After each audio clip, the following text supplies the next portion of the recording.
Shabbat Shalom, bienvenidos amigos una vez más a este espacio. El día de hoy vamos a retomar nuestra clase. Vamos a seguir con este tema que arrancamos hace 8 días, nuestra lección número 3, identidad, ¿quién soy en el Mesías? Es la pregunta, ¿no?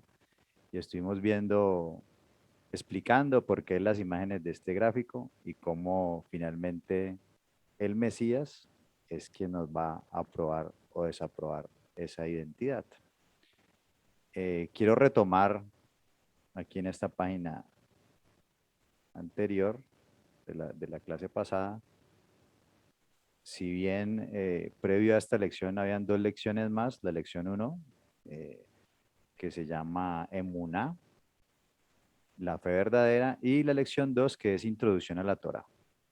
Entonces, en esas dos lecciones ya quedó claro qué es la fe, qué es la emuná, qué es la fidelidad, que tiene que ver con esa obediencia a los mandamientos del Padre, que es la manera en que yo demuestro que creo al Eterno, que están de la mano, y la introducción a la Torah, que básicamente era evidenciar a través de la escritura de Bereshit, desde Génesis hasta Apocalipsis, el por qué la Torah sigue estando vigente hasta el día de hoy. Y leíamos hace 8 días, aquí voy a leer a partir de aquí, de ahí vamos a leer. Dice, ahora bien, aclarados ya estos dos primeros temas, entendemos que nuestra muná, fidelidad o fe al Creador la demostramos guardando su Torah, lo cual nos coloca en otra posición de debate frente al dogma religioso tradicional conocido como la teología del reemplazo. ¿Qué es la teología del reemplazo? Es la que enseña que los cristianos reemplazaron a Israel como pueblo de Adonai, debido a su desobediencia y rechazo a Yeshua como Mesías. Que la Torah es solo para los judíos, quienes son el pueblo de Israel, y para el pueblo cristiano, la Torah o ley, sí, se cumplió en Yeshua, es decir, Yeshua la cumplió, ya quedó abolida, se cambió, ya no hay que guardarla. Por lo tanto, los cristianos, quienes son el nuevo pueblo de Adonai, no deben guardar la Torah dada a Moisés. Pero la pregunta a debatir y resolver sería, ¿es verdad el argumento de la teología del reemplazo? O sea, los cristianos reemplazaron a Israel. Adonai desechó al pueblo de Israel por los cristianos. Yeshua vino a establecer una religión llamada cristianismo, formando así el nuevo pueblo del Creador. Cuando yo creo en Yeshua como Mesías, me convierto en cristiano, formando así parte de un pueblo cristiano el cual está exento, no tiene que guardar la Torah. Parte de ello le resolvimos en la lección anterior. Estas preguntas requieren respuestas escriturales, pues alrededor de los últimos 1800 años o 2000 años, el dogma religioso tradicional nos enseñó dicha teología, la cual vamos a auditar en esta lección número 3. Israel, el pueblo de Adonai. Es necesario ver la historia del pueblo de Israel a lo largo del Tanaj o Biblia hebrea para luego poder hacer bien la conexión con el Brit Hadashah, los escritos posteriores, después del Mesías, y entender así las palabras de Yeshua y los apóstoles. Entender así las palabras de Yeshua y los apóstoles, utilizaremos también algunas fuentes históricas externas a las escrituras que ratifican o apoyan lo dicho en la palabra. Bien, vamos a seguir acá.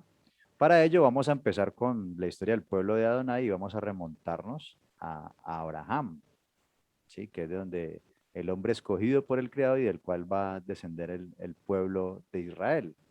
¿Quién era Abraham? Bueno, Abraham el gentil. Vamos a leer en esta lección, esto es un estudio, yo no sé quiénes nos acompañan por primera vez, esto no es una predicación, esto es un estudio. Vamos a estudiar la historia del pueblo, vamos a leer, yo no quiero que este tema usted diga, Javier me dijo, no, sino que sí, alguna vez de pronto lo escuché entre los tantos maestros que usted pueda escuchar, escuchó a Javier, pero que usted lo pudo leer, no que se lo contaron, no que le dijo, no sé, el Ro, el Moré, el pastor, no, sino que usted tuvo la oportunidad de leerlo. O sea, que usted también lo leyó y contrastó la información. Entonces, para ello vamos a leer, no vamos a tomar el tiempo de leer, analizar algunos pasajes, vamos incluso a abordar un poco el tema del hebreo para comprender y dar claridad a algunas cuestiones necesarias y vamos a ir avanzando. O sea que vamos a tomárnoslo con calma, vamos a tratar de profundizar un poco en cada tema.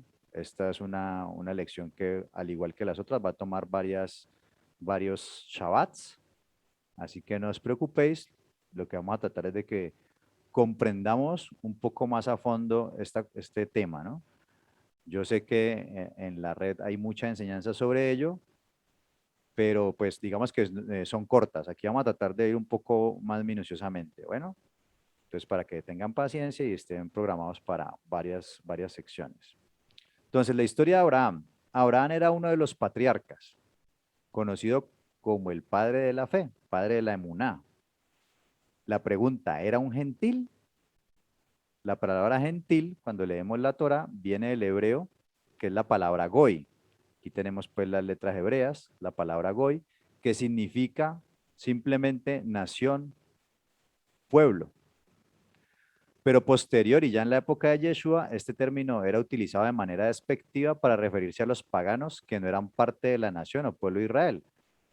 Y se traducía con el término de gentil, es decir, en los escritos posteriores o Brit Hadashah o mal llamado Nuevo Testamento, los gentiles es sinónimo de paganos, de incircuncisos, que no están en pacto. Inicialmente, pues no tenía esta connotación. Inicialmente, o sea, ya cuando el creador le da la Torá al pueblo de Israel, entonces ahí ya va a haber una separación, porque esa Torá precisamente lo que hacía era la palabra santo, que es la palabra hebrea kadosh, que es separado. ¿Separado para qué? Para vivir como, en este caso, Elohim dice, y eso los va a diferenciar de los demás pueblos. Digamos que hasta este punto eh, había muchas costumbres parecidas, pero ya cuando se entrega la Torá escrita como tal, ya va a haber una total separación y es a partir de ahí donde ya se empieza a ver una muy marcada diferencia entre lo que es el pueblo de Israel, sus costumbres y su cultura y lo que van a hacer las demás naciones, que ya ese término gentil de las naciones ya va a empezar a tener una connotación negativa porque en sí embiste a alguien que no está en pacto y que va en abierta contravía de lo que el Dios de Israel ha establecido. Entonces, inicialmente, Abraham era un gentil, porque él no pertenecía al pueblo de Israel, no había nacido el pueblo de Israel. Recuerden que Abraham tuvo a Isaac y lo vamos a ver ahora, Isaac, Jacob, y de Jacob es que desciende el pueblo de Israel. Entonces, es decir, que tendríamos, es decir, que tendríamos la pregunta, ¿cómo Abraham no era un israelita, sino un pagano? ¿Por qué digo esto? Porque muchas veces escuchamos dentro de nuestros hermanos de Judá, los judíos, hablan de que el primer judío era Abraham, y pues Abraham no era ningún judío. En ese entonces no había ni tribu de Judá, ni había reino de Judá para llamarlo a él un judío. Él era un hombre de las naciones que el Creador lo llamó y empezó a obedecerle, pero era un gentil en ese momento, alguien una de las naciones. Dice, la respuesta es que sí, ya que de su linaje es que surge la nación de Israel y antes de convertirse al verdadero Elohim, al parecer adoraba a dioses paganos. ¿Por qué? Bueno, eso está basado en dos textos, uno en Génesis 11:27 y Josué 24:1. ¿Qué dice Génesis 11:27? Dice, estas son las generaciones de Taré. Taré engendró a Abraham, porque antes de llamarse Abraham se llamaba era Abraham, a Nacor y a Haram. Y Harán engendró a Lot. Y murió Harán antes que su padre Taré en la tierra de su nacimiento, en Ur de los Caldeos. Y tomaron a Abraham y Nacor para sí mujeres. Es decir, estos dos hijos de Taré, Abraham y Nacor, que eran hermanos, ya después de que murió su hermano Harán, tomaron mujeres para sí. El nombre de la mujer de Abraham era Sarai y el nombre de la mujer de Nacor, Milca, hija de Harán, padre de Milca y de Isca. Es más, aquí podemos ver que Nacor, el nombre de la mujer de Nacor era Milca y era su sobrina, hija de Harán. En ese momento no había la Torah con respecto a la prohibición de tener una relación conyugal con algún pariente cercano, ¿no? Ahí no estaba prohibido, estaba permitido. Ya después cuando se le entrega la Torah a Moshe es que queda ya prohibido esta situación. Entonces aquí vemos que, como lo vimos en la lección 2 iniciando, fue de manera progresiva esa revelación de la Torah. Entonces, Milca, hija de Harán, padre de Milca y de Isca. Mas Sarai era estéril, la esposa de Abraham era estéril y no tenía hijo. Y tomó tarea a Abraham su hijo, y Lot, hijo de Harán, hijo de su hijo, y a Sarai su nuera, mujer de Abraham su hijo, y salió con ellos de Ur de los Caldeos, para ir a la tierra de Canaán. Y vinieron hasta Harán y se quedaron allí. Es decir, ellos salieron de Ur de los Caldeos y se fueron para la tierra de Canaán. ¿Qué dice Josué 24:1? Dice, reunió Josué a todas las tribus de Israel en Siquem y llamó a los ancianos de Israel, sus príncipes, sus jueces y sus oficiales, y se presentaron delante de Elohim, y dijo Josué a todo el pueblo, así dice Adonai, Elohim de Israel, vuestros padres habitaron antiguamente al otro lado del río, esto es Taré, padre de Abraham y de Nacor, y servían a dioses extraños. Yo tomé a vuestro padre Abraham del otro lado del río y lo traje por toda la tierra de Canaán y aumenté su descendencia y le di a Isaac. O sea, claramente, cuando nacemos en una familia, pues nuestros padres nos van a transmitir toda la cultura de ellos. ¿Qué era lo que le iba a enseñar Tare a sus hijos? A adorar a dioses extraños. ¿Ya? Es algo normal, algo normal. Pero llega un momento donde Elohim llama a Abraham, ¿sí? Y lo vamos a ver ahorita, vete de tu tierra y de tu parentela, y ese ir, vete de tu tierra y tu parentela, tiene que ver con precisamente, no solamente alejarse físicamente, sino dejar toda esa cultura, porque el Eterno iba a empezar a, ¿qué? A formarlo, para que él dejara de creer en esos dioses extraños y empezara a adorar y a servir al verdadero Elohim.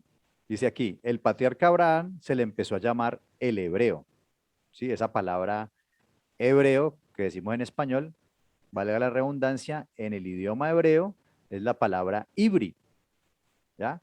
Que viene de una raíz primaria, que es abar. Ahora, aquí tenemos en el idioma hebreo, aquí es donde le digo que vamos un poquito con el hebreo, el idioma hebreo está conformado inicialmente, era solamente consonantal.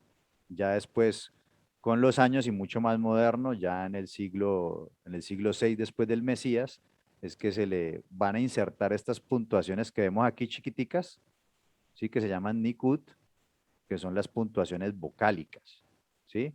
Esas puntuaciones vocálicas tienen un origen y eso se remonta por allá más o menos a la época de David, que empieza a haber una evolución en el lenguaje y se empiezan a insertar vocales, pero se utilizaban las mismas letras de las consonantes.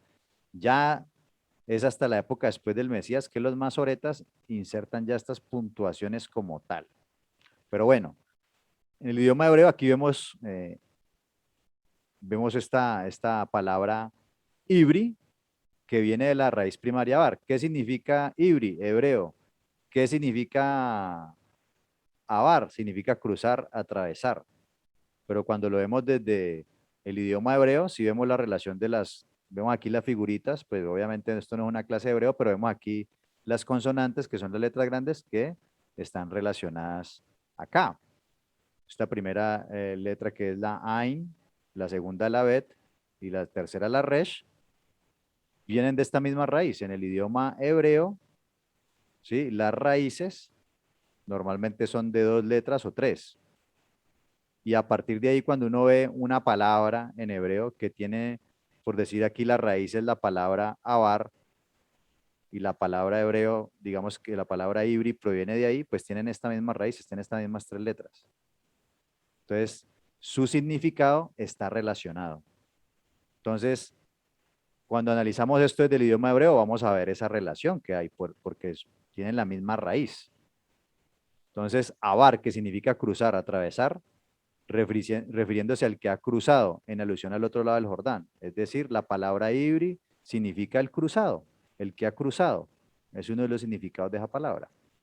En Génesis 14:13 vemos la primera vez que es utilizada esa palabra, dice, y vino uno de los que se escaparon y lo anunció a Abraham, el hebreo.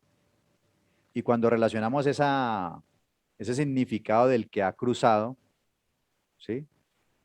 Lo relacionamos con Juan 5:24 y hay algo interesante, dice, de cierto, dice el Mesías, de cierto os digo, el que oye mi palabra y crea al que me envió, tiene vida eterna y no vendrá condenación, mas ha pasado o cruzado de muerte a vida. ¿Por qué relacionamos esto? Porque Abraham cruzó el río Jordán dejando atrás la idolatría que produce muerte.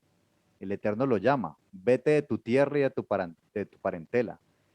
Y él cruza, atraviesa, pasa el río y se va al otro lado. Allá a empezar a caminar con el Creador dejando todo atrás. Y es lo que hacemos nosotros. El Creador nos llama y nosotros estábamos en ese lugar de donde estaba el padre de Abraham, sirviendo a dioses extraños, y el Eterno nos llama para que crucemos, para que pasemos al otro lado del río, pasemos de la muerte a la vida. Y eso es lo que tiene que ver, lo que tiene que ver o la connotación que tiene la palabra el ser o el ser un hebreo. Es un cruzado, alguien que ha cruzado, ha pasado de muerte a vida. Ahora, sigamos acá. La promesa a Abraham. Génesis 12:1 dice lo siguiente, pero Adonai había dicho a Abraham, vete de tu tierra y de tu parentela y de la casa de tu padre.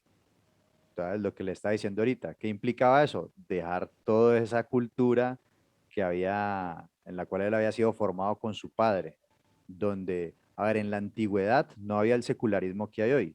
En la antigüedad todo era en honor a los dioses, todo era apuntando a los dioses.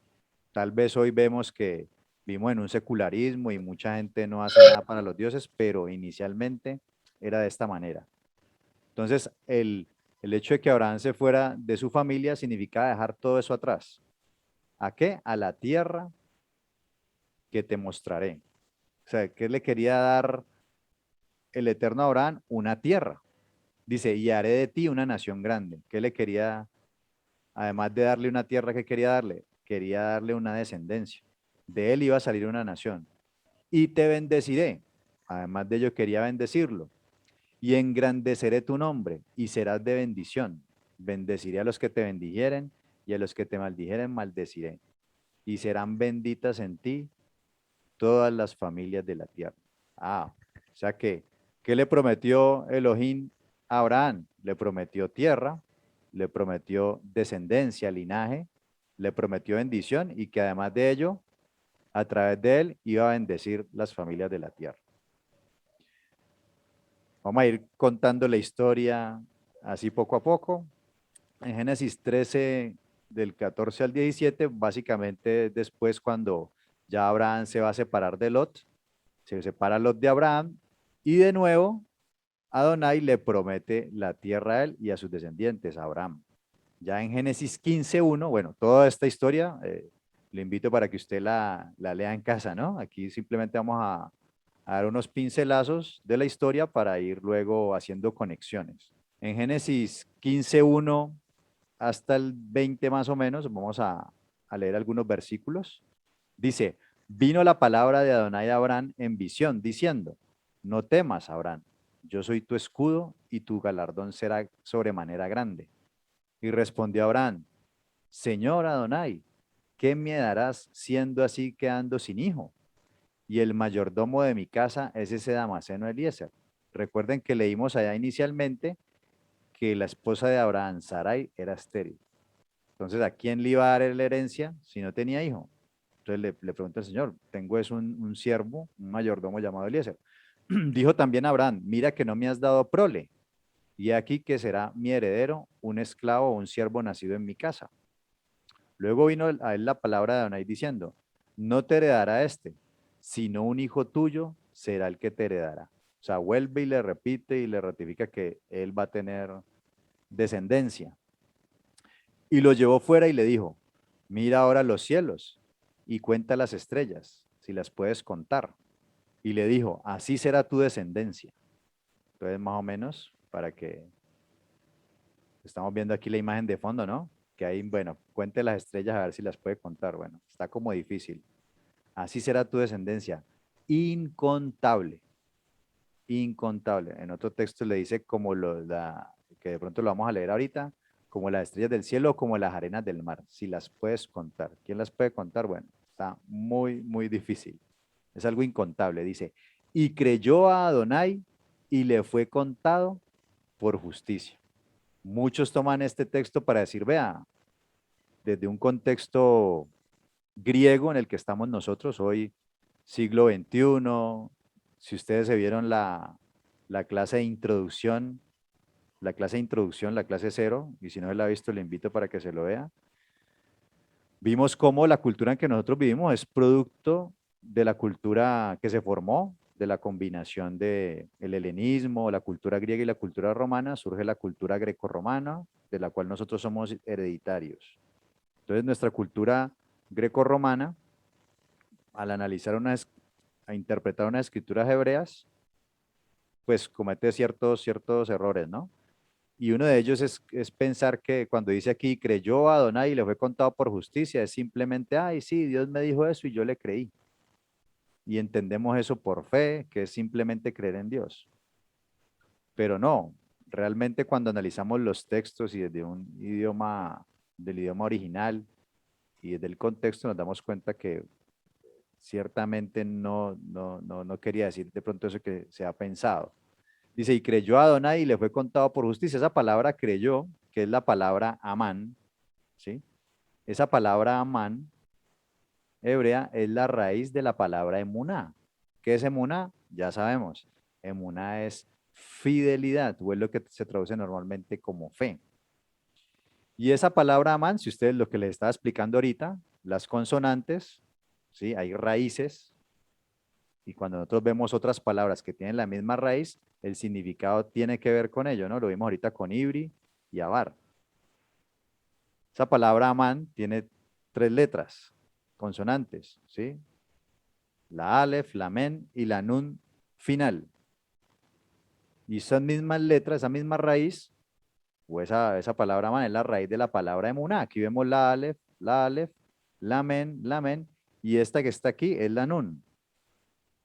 Esta es la nun, pero hay 2 tipos de nun. La nun que va a mitad de la palabra o la nun que va al final. Esta nun, esta letra nun, cuando va al final se escribe de esta manera. Entonces, tenemos la misma raíz acá y acá. Y esa palabra amán es raíz de la palabra emuná, es decir, que comparten un significado y ese significado es mantenerse firme, ser fiel, básicamente, fidelidad. Es decir, que cuando dice aquí que creyó a Adonai, es decir, fue fiel a Adonai y le fue contado por justicia. Esa palabra contado es la palabra hebrea hashav. Y esa palabra hebrea hashav tiene que ver con llevar una cuenta. Llevar una cuenta, es decir, que Abraham permaneció fiel a Adonai y el Eterno hasta ese punto le llevaba una cuenta de todo lo que Abraham había hecho y le fue contado por justicia. ¿Por qué? Porque es que, a ver, Abraham era un hombre de buena posición en la tierra donde estaba, no era un hombre pobre, sino que era un hombre que tenía riqueza, y el Eterno le dice, vete para una tierra que yo te voy a dar, una tierra que ni él conocía, ni sabía dónde iba a ir. Pero todo lo que Adonai le decía a Abraham, él lo creía y le obedecía. Entonces ya en este punto de ver que Abraham era un hombre que se mantenía firme a las palabras de él, hacía lo que él le decía, aquí en este punto hizo Adonai esta declaración, ¿no? Y le fue contado por justicia. Dice, y le dijo, yo soy Adonai, que te saqué de Ur de los Caldeos, para darte a heredar esta tierra. Y él respondió, Señor Adonai, ¿en qué conoceré que la he de heredar? Y ahí es donde, si usted lee, y le invito para que lo lea Génesis 15 del 9 al 17, donde va a ser el Brit Bein Habetarim, que es lo que conoce como el pacto de las mitades, ¿sí? Entre Hashem y Abraham, y también aparte de eso le da la profecía de la esclavitud. El Eterno le dice a Abraham que coja unos animales, los parta por la mitad y los pactos, digamos que se hacían pasando los dos por la mitad pisando la sangre, pero en este caso dice que Abraham quedó dormido y pasó como una antorcha humeante el Creador, y eso es de lo que se llama un pacto unilateral, que el Eterno prometió y él lo va a cumplir sí o sí. Ahí sí no tenía que hacer nada Abraham para que él lo hiciera. En aquel día hizo Adonai un pacto con Abraham. Ah, bueno, y además de ello, le da una profecía el creador a Abraham y le dice que su descendencia va a estar esclava en tierra extranjera y demás, que tiene que ver con lo que iban a padecer en Egipto. Entonces Adonai hace un pacto con Abraham diciendo, a tu descendencia daré esta tierra, desde el río de Egipto hasta el río grande, el río Éufrates. ¿Qué tanto es eso? Aquí en este mapa, de acuerdo a la descripción que el mismo Eterno ha dado del río Egipto grande, que es el río Nilo, que viene por aquí, que es este que va pasando por aquí, es el río Nilo, desde el río Nilo hasta el río Éufrates. El río Éufrates viene por acá y va desembocando por aquí. Entonces algunos han tomado como referencia donde desemboca el río Éufrates y bueno, se supone que la tierra sería, estos serían los límites de la tierra prometida. ¿Qué fue lo que se conquistó? Y lo que conoce como el Israel en las narraciones solamente fue este pedacito. O sea que se supone que al final de los tiempos, toda esta tierra es la que va a heredar el pueblo de Israel. Eso como por tenerlo ahí presente. En Génesis 18, versículo 16 al 19, dice, y los varones se levantaron de allí y miraron hacia Sodoma, y Abraham iba con ellos acompañándolos. Y Adonai dijo, ¿encubriré yo a Abraham lo que voy a hacer? Habiendo de ser Abraham una nación grande y fuerte, y habiendo de ser benditas en él todas las naciones de la tierra. Entonces aquí tenemos que Abraham iba a ser ¿qué? Una nación grande y fuerte. Y que en él iban a ser benditas todas las naciones de la tierra. Dice, porque yo sé que mandará a sus hijos y a su casa después de sí, que guarden el camino de Adonai, haciendo justicia y juicio. O sea, ¿qué iba a transmitir Abraham a sus hijos? Y que los hijos se supone que deberían de transmitirlo a los hijos y así a su descendencia. El que guardaran el camino de Adonai. Ya sabemos que guardar el camino de Adonai implica guardar sus mandamientos, oír su voz y guardar sus mandamientos. Dice, haciendo justicia y juicio. Estas dos palabras hebreas es la palabra sedaká, que es la que se traduce como justicia, y juicio, que es la palabra mishpat, ¿sí? Sedaká, que tiene que ver con andar en rectitud, en bondad, en hacer lo que es, lo que Dios dice que hay que hacer. Y juicio, precisamente tiene que ver con los procedimientos, las maneras, las costumbres como debes hacer las cosas, llevar un juicio, dar una sentencia, hacer decretos, ¿ya? Tiene que ver con esas sentencias y declaraciones a nivel social de que se van a presentar. O sea, iba a organizar la sociedad. ¿A través de qué? De los mandamientos y juicios que el Eterno le ha dado. Eso es lo que iba a transmitir Abraham, andar en el camino de Adonai, justicia y bondad. Cuando yo hago los juicios de la manera correcta, aplico bondad, aplico un buen juicio. Dice, para que haga venir a Adonai sobre Abraham lo que ha hablado acerca de él. Sigamos acá. Ahora, Isaac. Isaac sería el hijo de la promesa de Abraham y con quien Adonai confirmaría la promesa. En Génesis 17:15 dice, dijo también Dios a Abraham, a Sarai tu mujer no la llamarás Sarai, mas Sara será su nombre, y la bendeciré y también te daré de ella hijo. Sí, la bendeciré y vendrá a ser madre de naciones. Sara iba a ser, mire, Sara iba a ser madre de ¿qué? De naciones. Iba a tener un hijo, pero de ese hijo iban a descender ¿qué? Naciones. Dice, reyes de pueblos vendrán de ella. Sara, ¿cuántos hijos tuvo? Iba a tener solamente un hijo, pero de ese linaje iban a salir naciones y reyes. Entonces Abraham se postró sobre su rostro y se rió, y dijo en su corazón, a hombre de 100 años ha de nacer hijo, y Sara ya de 90 años ha de concebir. Y dijo Abraham a Elohim, ojalá Ismael viva delante de ti. Recuerden que, bueno, esta historia ya me imagino que la han leído, que Abraham ya le ha prometido y al ver que ellos quisieron hacerlo de sus propias fuerzas y Sarai le entrega a Agar, su sierva, y tiene a Ismael. Y toda esta historia creo que ustedes ya la saben, no la voy a contar ahora. Pero Abraham obviamente ya tenía un hijo, que era Ismael. Esta Génesis 17 es cuando hace el pacto de la circuncisión, la señal del pacto. Básicamente los invito para que lo lean. Dice, respondió Dios, ciertamente Sara, tu mujer, te dará a luz un hijo y llamará su nombre Isaac y confirmaré mi pacto con él como pacto perpetuo para sus descendientes con él.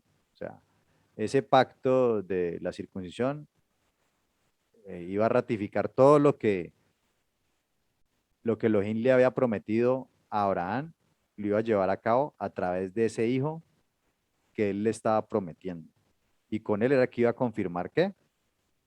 El pacto y con los descendientes de él. Es decir, que no iba a ser por la línea de Ismael, porque Ismael también, adivinen qué, Ismael también era un hebreo. Yo sé que aquí todos sabemos que de Ismael es donde descienden los árabes, pero a ver, si Abraham era un hebreo y Ismael es un descendiente de Abraham el hebreo, pues los ismaelitas también son hebreos. Lo mismo que los descendientes de Isaac son hebreos. Solo que no lo hemos visto de esa manera, pero todos ellos son hebreos, descienden del hebreo. Pero bueno, aquí lo que compete con las promesas y con los pactos que estaba haciendo el Creador, todo eso lo iba a confirmar, era a través de la línea de Yitzhak. Y finalmente le da ese hijo ya en una edad muy avanzada, que ustedes lo han leído muchas veces. En Génesis 22:15 dice, y llamó el ángel de Adonai a Abraham por segunda vez desde el cielo, y dijo, por mí mismo he jurado, dice Adonai, que por cuanto has hecho esto y no me has rehusado tu hijo, tu único hijo, de cierto te bendeciré y multiplicaré tu descendencia como las estrellas del cielo y como la arena que está a la orilla del mar. Y tu descendencia poseerá las puertas de sus enemigos. En tu simiente serán benditas todas las naciones de la tierra por cuanto obedeciste mi voz. Entonces mire que aquí se contrasta con lo que pues muchos creen de que y creyó Abraham a Elohim y le fue contado por justicia y entonces el Eterno le da muchas cosas. No, pues finalmente Abraham era un hombre obediente, era un hombre que obedecía y obedecía tanto que no le rehusó sacrificar a su hijo. Por eso es que Adonai hizo lo que hizo con él. Por eso es el padre de la emuná. No porque simplemente creyera intelectualmente, no, sino porque él creía en Dios y hacía lo que Dios le decía. Hay una, hay un dicho hebreo, judío, que dice, dime cuántos mandamientos practicas y te diré cuánto amas a Dios. Si usted no conoce, ni siquiera se sabe el decálogo, por solamente poner el decálogo, porque sabemos que son muchos más mandamientos, si usted ni siquiera sabe el decálogo, hágase una idea de cuánto ama usted al Creador, porque eso, además del decálogo hay más mandamientos. Entonces Abraham era un hombre que conocía al Eterno, caminaba con él, oía su voz y era un hombre obediente. Por eso le dice aquí el Eterno, he jurado por mí mismo por cuanto has hecho esto. Te bendeciré, te multiplicaré, como las estrellas del cielo y la orilla del mar. En tus simientes serán benditas todas las naciones de la tierra. ¿Por qué? Por su obediencia, por tener una emuná obediente. Era un hombre obediente. Por eso es el padre de la emuná. Y la característica principal que él tenía era esa obediencia. ¿Sí? Era esa obediencia. Génesis 26:1 dice, después hubo hambre en la tierra, además de la primera hambre que hubo en los días de Abraham, y se fue Isaac a Abimelech, rey de los filisteos, en Gerar. Y se le apareció a Adonai y le dijo, no desciendas a Egipto, habita en la tierra que yo te diré, habita como forastero en esta tierra y estaré contigo, y te bendeciré, porque a ti y a tu descendencia daré todas estas tierras, y confirmaré el juramento que hice a Abraham tu padre. ¿Con quién estaba hablando aquí? Con Isaac, ¿sí? Aquí lo tenemos. Está Adonai hablándole a Isaac y le está diciendo que lo iba a bendecir a él y a su descendencia, le iba a dar esa tierra y iba a confirmar con él el juramento que hizo a su padre. Multiplicaré tu descendencia como las estrellas del cielo y daría a tu descendencia todas estas tierras, bueno, que vimos ahí arriba, y todas las naciones de la tierra serán benditas en tu simiente. ¿Por cuanto qué? Y aquí lo ratifica. Por cuanto yo Abraham mi voz y guardó mi precepto, mis mandamientos, mis estatutos y mis torot y mi Torah. O sea, la Torah que veas que Abraham se le ha revelado hasta ese momento. Entonces mire que la cualidad de Abraham para ser el padre de la emuná y por ser el hombre escogido, algo que lo caracterizó y se convirtió en el patriarca, es porque era un hombre que oía la voz del Eterno y guardaba todo lo que el Creador le decía. Llegamos aquí a Jacob, Jacob a Israel. Esta imagen aquí tenemos a Esaf o Esaú y aquí tenemos a Jacob o a Jacob. ¿Y qué es lo que estamos viendo aquí? Bueno, cuando el amigo Jacob compró la primogenitura. Muchas veces tenemos una mala imagen de Jacob porque decimos que es el suplantador, el engañador. Pero finalmente algo que tenía Jacob era que valoraba lo que era la primogenitura.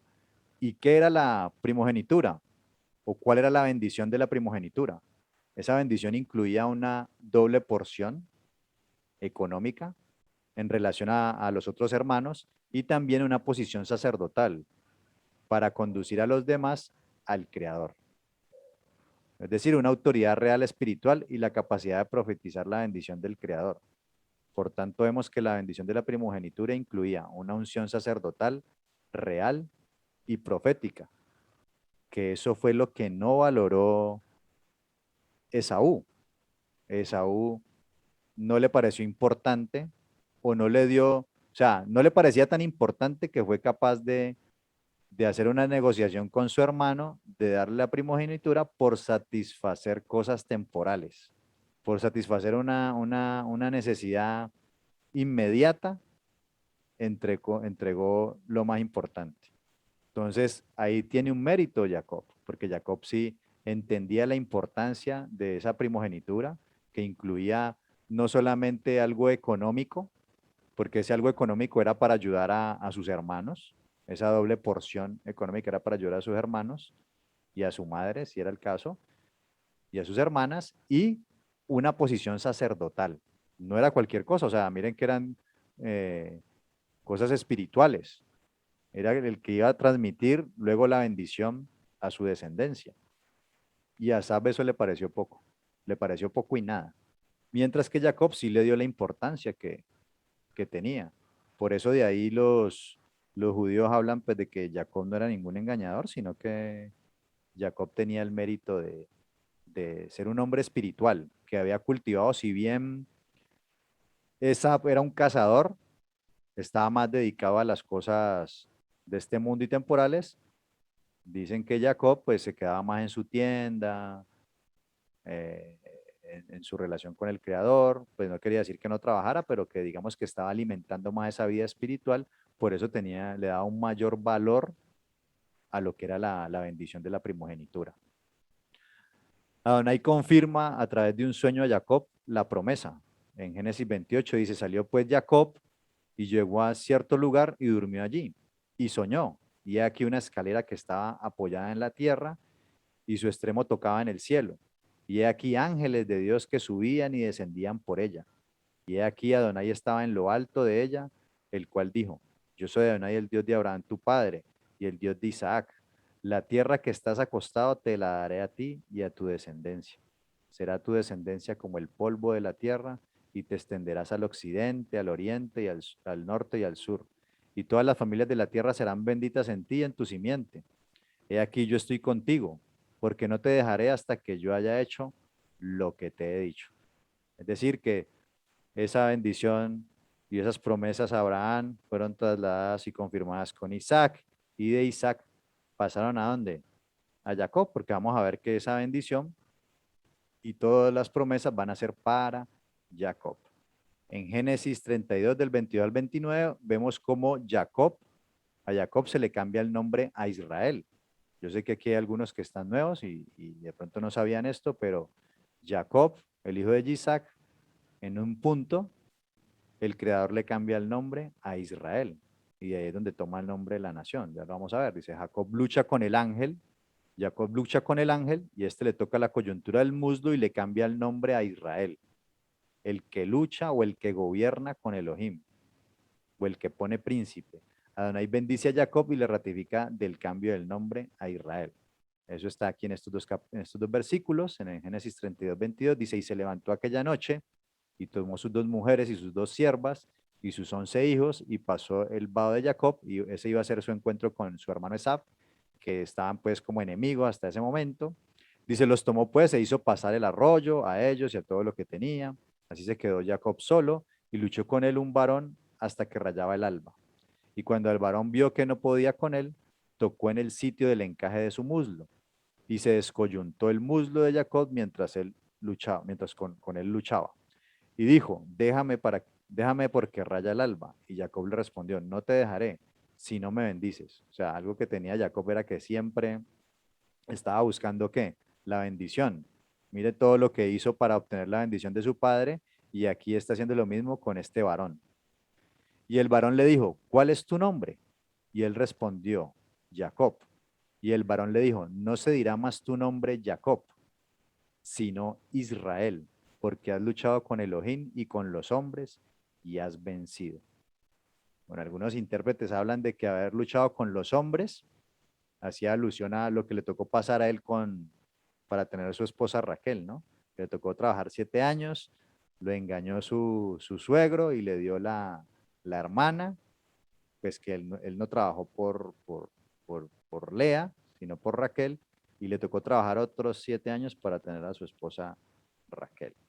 Hacen alusión a eso y pues aquí porque estaba luchando en este momento por la bendición. En todas las ocasiones, Jacob luchó por bendición, ¿no? La bendición de la primogenitura, la bendición de tener una esposa, la que él quería, y aquí la bendición de este ser celestial.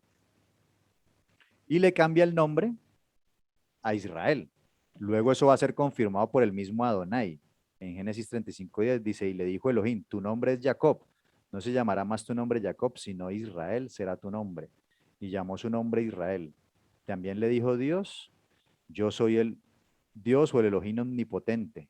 Crece y multiplícate. Una nación y conjunto de naciones procederán de ti y reyes saldrán de tu lomo. Entonces mire que de Jacob pasó a llamarse Israel.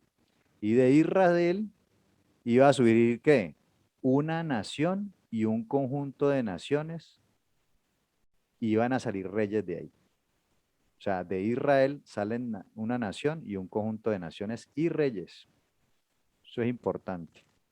Tenemos acá los descendientes de Jacob. Jacob, ya llamado Israel, va a tener 12 hijos. Bueno, en realidad tuvo 13 hijos con Dina, una mujer que tuvo, pero de estos 12 hijos, esos 12 hijos que él tuvo, recuerden lo que estábamos hablando ahorita, que él tuvo la primera esposa fue Lea, que el suegro lo engañó, les decía ahorita, y le dio la hija mayor, y luego le tocó trabajar y ahí tuvo a Raquel, pero Raquel no podía tener hijos. Entonces la primera que le dio hijos fue Lea, le dio a Rubén, su segundo hijo Simón, Leví y Judá. Luego Raquel, pues obviamente quería darle descendencia a su esposo y empezó a orar y la costumbre era que si ella no podía tener hijos, podía darle una sierva que le diera descendencia a ella, o sea, serían como si fueran hijos de ella. Entonces ahí le entrega a su sierva Bila y Jacob de ahí tiene a Dan y a Neftalí. Luego entonces Lea ve esto y hace lo mismo con su sierva Silpa y le da a Agar y Asher y ya luego vemos que Raquel puede, perdón, luego vuelve Lea y le da a Isaacar y a Zabulón y ya lo último, el creador le permite a Raquel tener 2 hijos que son José y Benjamín. Sí, José que llegó después a ser prominente en Egipto, que eso lo vamos a ver ahora a continuación. Entonces, de estos 12 hijos son lo que se van a conocer como las 12 tribus de Israel. Esas 12 tribus de Israel van a llevar el nombre de estos hijos. Rubén, la tribu de Rubén, la tribu de Simeón, la tribu de Leví, la tribu de Judá, la tribu de Dan, la tribu de Neftalí, la tribu de Gad, de Aser, de Isaacar, de Zabulón, la de José, que esa después vamos a ver que se va a dividir en dos con sus hijos, y Benjamín. Sigamos acá y ahí llegamos ya a la historia de Joseph. Joseph que fue el hijo que vimos ahí, el penúltimo hijo de, de Israel, pero que era un hijo muy amado porque era el hijo de la esposa que él amaba. O sea, recuerden que él Si bien se casó con Lea también, pero fue porque el padre lo engañó y, digámoslo así en términos populares, le metió gato por liebre. Él trabajó fue por Raquel, pero él le dio, fue a Lea, porque en ese momento era mal visto que se casara la hermana menor y la mayor no se hubiera casado antes. Entonces él por eso le da a Lea y ya después le toca trabajar y bueno, termina casándose con las dos. Eran costumbres de aquel tiempo. Y por eso, como era la esposa que él amaba, realmente, originalmente, por eso, pues, obviamente sus hijos eran muy, muy amados. Y el Eterno le da un don a Joseph. Ese nombre Joseph, y aquí volvemos otra vez al hebreo, Joseph era el nombre original de él, ¿no? Nosotros acá le decimos José, pero el nombre hebreo es Joseph. En Génesis 30:22 dice, y se acordó Dios de Raquel, y la oyó Dios, y le concedió hijos. Ella no podía tener hijos. Y concibió y dio a luz un hijo. Y dijo, Dios ha quitado mi afrenta. Y llamó su nombre José diciendo, añádame a Adonai otro hijo. Entonces nosotros leemos José y qué relación tiene, bueno, con la palabra añádeme. Normalmente en el contexto hebreo los nombres están relacionados con una misión, o sea, no son colocados nombres al azar. Por ejemplo, a mí me colocaron Javier, no sé si era porque sonaba bonito o qué, pero o porque estaba de moda en ese momento, como a muchos le han colocado el nombre así, no. En el contexto hebreo los nombres marcaban una misión, eran como proféticos, tenían que ver con una misión, no se colocaban nombres al azar. Entonces esa palabra Joseph, lo mismo que les hablaba ahorita, el tema de las raíces nos marca cuál es el significado de las palabras. Entonces esa palabra Joseph está compuesta por esta pequeñita que se llama Yod, esta que es una Vav, que aquí en este momento, en este punto, combinado con el puntico que tiene arriba, se convierte en una vocal. Ahí tenemos esa bolita que es una Same y esta que es una P. Entonces aquí tendríamos tres consonantes, la chiquitica Yod, la Samen y la Fe. Sí, esa palabra Joseph es una palabra futura que dice que él añada o añadiendo. Y esa palabra viene de la raíz Yasaf. ¿Sí? Entonces aquí vemos la relación que hay con la palabra Yasaf, que significa añadir o aumentar, con la palabra Joseph. Entonces ahí ya podemos relacionar, su nombre será Joseph porque Yasaf. ¿Ya? Y ahí podemos ver desde el idioma hebreo la relación que hay en estas palabras. Es decir, Joseph iba a tener una misión y era añadir o aumentar. ¿Qué significa Yasaf? Bueno, alzar, añadir, aprovechar, aumentar, bendición, cesar, concebir, crecer, mayor, multiplicar, reanudar, reasumir, reunir, unir, porque vamos a ver que hubo división entre los hermanos y en algún momento él los iba a volver a ¿qué? A reunir. Y todo esto tiene que ver con profecía también al final, al futuro, de volver a reunir al pueblo, unir, volver. ¿Por qué? Porque como lo vimos al comienzo, hay división por donde usted quiera que mire en todos los términos. Entonces, la misión de Joseph era que añadir, aumentar, y no solamente añadir, aumentar y multiplicar, sino reunir y unir. Y también volver, hacer volver. La historia de Joseph, recuerden, como les decía, era el hijo favorito de su padre, y no solamente porque era el hijo de su amada Raquel, sino que pues sobresalía por los demás hermanos porque era un hombre obediente a su padre, y obviamente el padre, no podríamos decir, no sé si podríamos decirlo que fue como un error que de alguna manera manifestaba claramente también ¿cómo se dice? La palabra se me va. Ese favoritismo de alguna manera. Le regala una túnica de colores, una túnica larga, que en ese tiempo tenía que ver como un significado de realeza, mientras las túnicas de sus hermanos, pues a ellos no le hizo ese regalo. Entonces todo eso fue alimentando odios, envidias. Además de esto, Joseph era como diríamos hoy, como el sapito que sapeaba a los hermanos cuando el padre los mandaba a hacer algo y ellos hacían otras cosas. José iba y de alguna manera, bueno, lo sapeaba, no, simplemente cumplía con los, o sea, el padre mandaba a los hermanos a hacer algo y ellos se ponían a hacer otras poco de cosas que el padre no les ha mandado, mientras Joseph hacía lo que él debía hacer y una de las misiones era vaya y cuénteme qué es lo que están haciendo ellos. Él sí obedecía y cumplía lo que debía hacer. Pero una de las cosas que también tenía Joseph era que tenía un don de poder, él tenía sueños y también tenía el don de poder interpretar esos sueños. Entonces muchas veces él manifestó estos sueños que tenía y los sueños eran relacionados con que él iba a estar por encima gobernando a su familia. Y obviamente esto exacerbaba esa envidia de sus hermanos. Yo sé que todos hemos leído la vida de Joseph, todos han visto esta serie, eso lo pasan por televisión, no nos vamos a detener ahí mucho a hablar de esto, que lo han visto, lo han leído. Vemos cómo en su momento los hermanos tienen la oportunidad y lo tiran a una cisterna, a un pozo, luego lo querían matar, luego se arrepienten en Judá y deciden más bien cómo venderlo como esclavo y lo venden por 20 piezas de plata.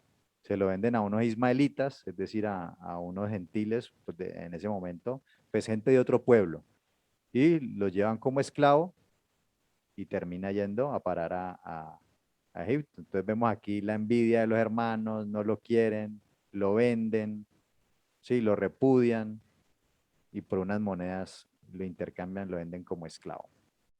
Él llega a Egipto, ¿sí?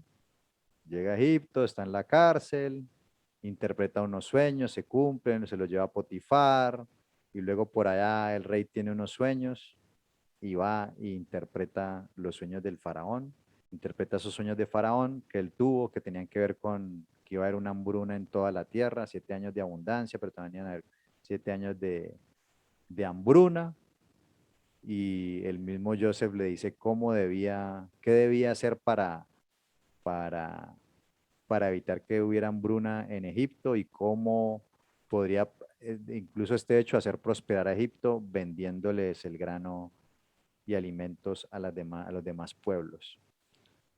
Entonces habían ido otros súbditos de Faraón que no habían podido dar con la visión, dar respuesta a esta visión.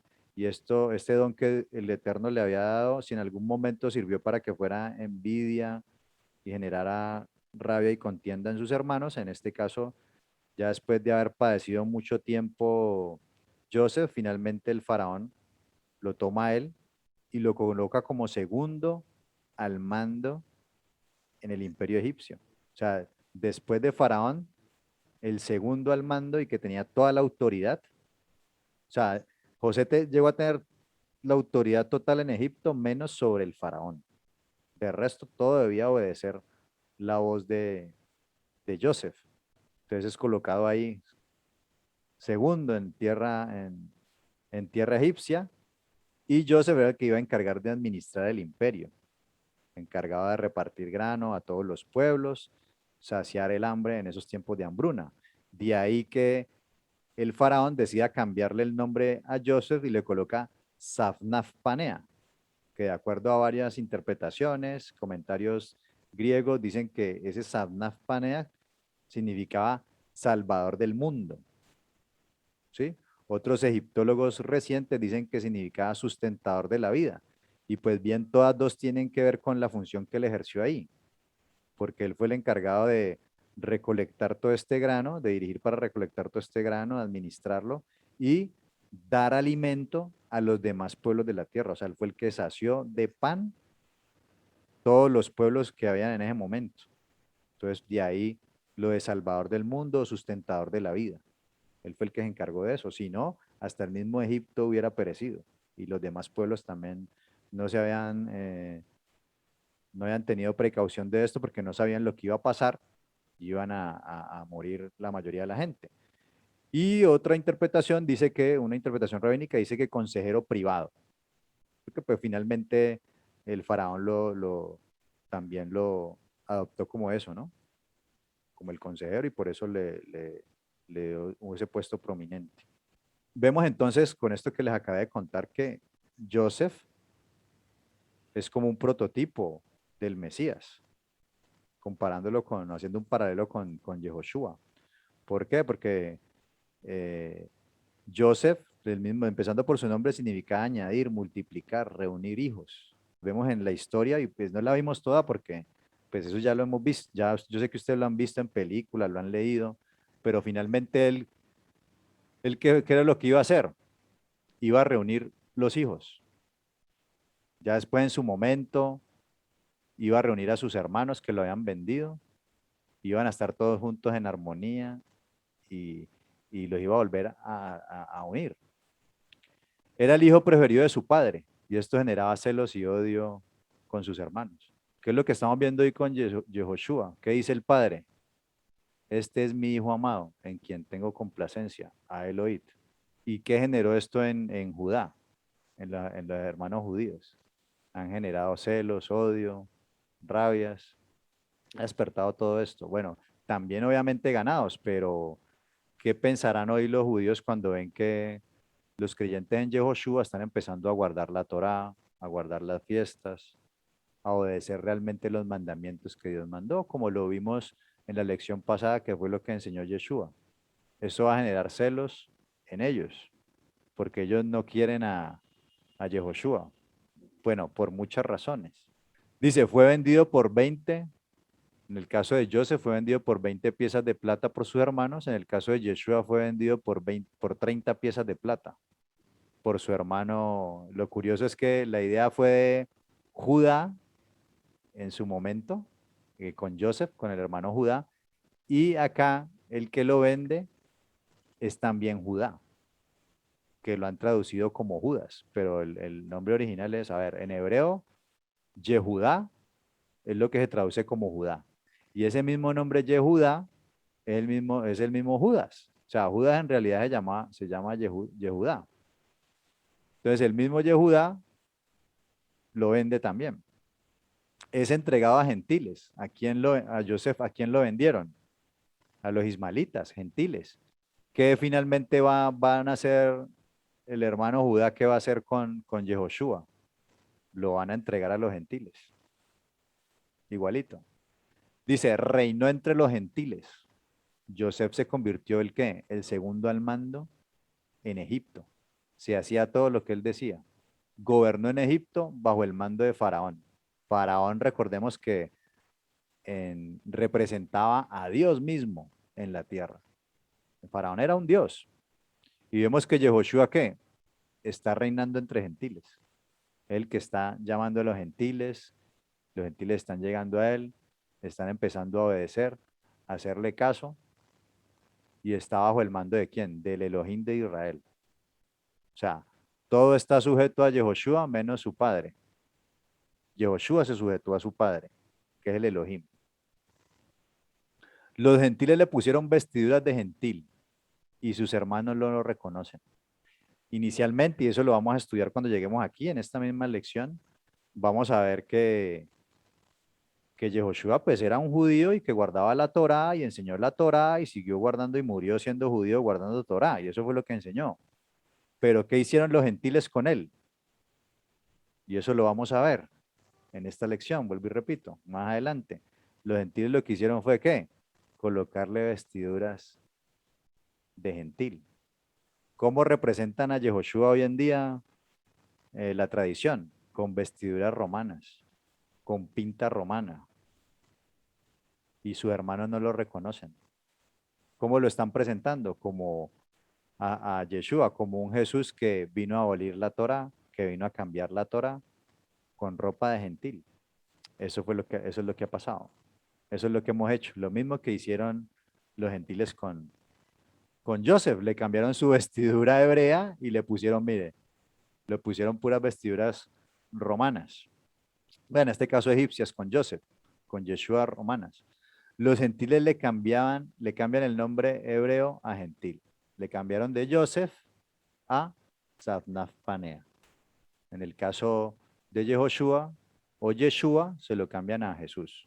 Pues colocaron un nombre, no estoy diciendo que decir Jesús sea malo, porque no quiero decir eso. Es una, y lo vamos a ver más adelante también, es una transliteración del nombre de Yeshua, pero pues digamos que le cambiaron su nombre original por un nombre transliterado, a Gentil.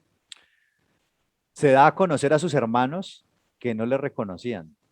No es Gentil, es hebreo. Estamos viendo en este tiempo, y por eso estamos en esta clase, que el Mesías está empezando a dar a conocer como realmente es, como un judío, como un hebreo, y que ya muchos están empezando a verlo de esa manera como realmente es, ¿no? Porque en esencia él siguió siendo Joseph, a pesar de que estuvo allá entre los gentiles, él nunca dejó de creer en Elohim, ni vendió sus principios. De hecho, más adelante vamos a ver que le colocó nombres hebreos a sus hijos. Dice, Adonai le envió para proveer de pan la tierra y para salvar a su familia, que es su pueblo. ¿Sí? Y eso fue lo que hizo Joseph. Joseph se fue a Egipto, empezó a reinar desde allá y proveyó de pan a toda la tierra y a su propia familia. Y eso es lo que está haciendo Yehoshua. A través de Yehoshua, Yehoshua es el que está proveyendo de pan y trayendo esperanza y luz a los pueblos, dando vida. ¿Sí? Salvador del mundo, como decía Joseph. Sí, Salvador del mundo fue lo que leímos ahorita. Eso es lo que está haciendo Yeshua. Entonces me parecía bonito ese paralelo que estábamos viendo ahí. Y bueno, ahorita yo sí creo que vamos a dejarlo ahí.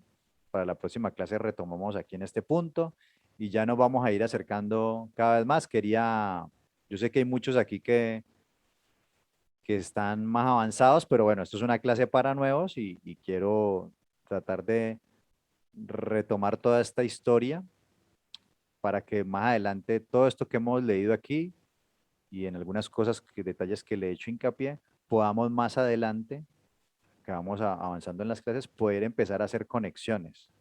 Y cuando lleguemos a los escritos posteriores de la época del Mesías, empezar a conectar todo y vamos a ver cómo la escritura es congruente y unificada en propósito y fondo.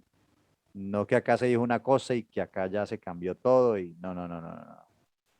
Muchas veces por no entender el principio del libro, por eso es que nos enredamos allá y por eso es que nos cuesta trabajo muchas veces explicar las cosas. Así que, amados, vamos a dejarlo hasta ahí.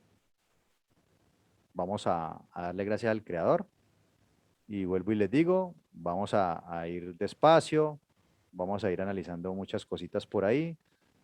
Todo esto que estamos analizando desde el hebreo, mire que nos permite profundizar un poco más y darle mayor sentido a la palabra del Creador. Así que vamos a orar. Padre amado, te damos muchas gracias por este espacio de Shabbat, porque nos permite estudiar tu palabra, que es verdad, tu palabra que es la que nos transforma, la que nos hace una nueva creación. Padre, gracias por tener misericordia de nosotros, por permitirnos estar aquí en esta reunión, porque sabemos que si estamos aquí no es por casualidad, no es por coincidencia, sabemos que en ti no hay coincidencias, sino que tú nos has llamado y nos has colocado en este lugar para empezar a aclarar nuestra mente, para empezar a tener un mejor y un mayor entendimiento de ti, para poderte conocer y poder hablar de ti con mayor denuedo, con mayor poder, con mayor autoridad y con un conocimiento de ti, Padre. No solamente porque nos lo hayan contado, sino porque nosotros mismos hemos tomado cartas en el asunto y hemos decidido leer tu palabra, estudiar tu palabra para amarte, para conocerte y para acercarnos mucho más a ti, Padre. Santifícanos con tu verdad, tu palabra es la verdad, Padre. Colocamos este tiempo y este espacio y este resto de día de Shabbat en tus manos para que sigas tú instruyéndonos y transformándonos y trayendo esperanza a nuestras vidas y a nuestras familias. En el nombre de Yehoshua, el Mesías, el Rey de Israel. Amén y amén.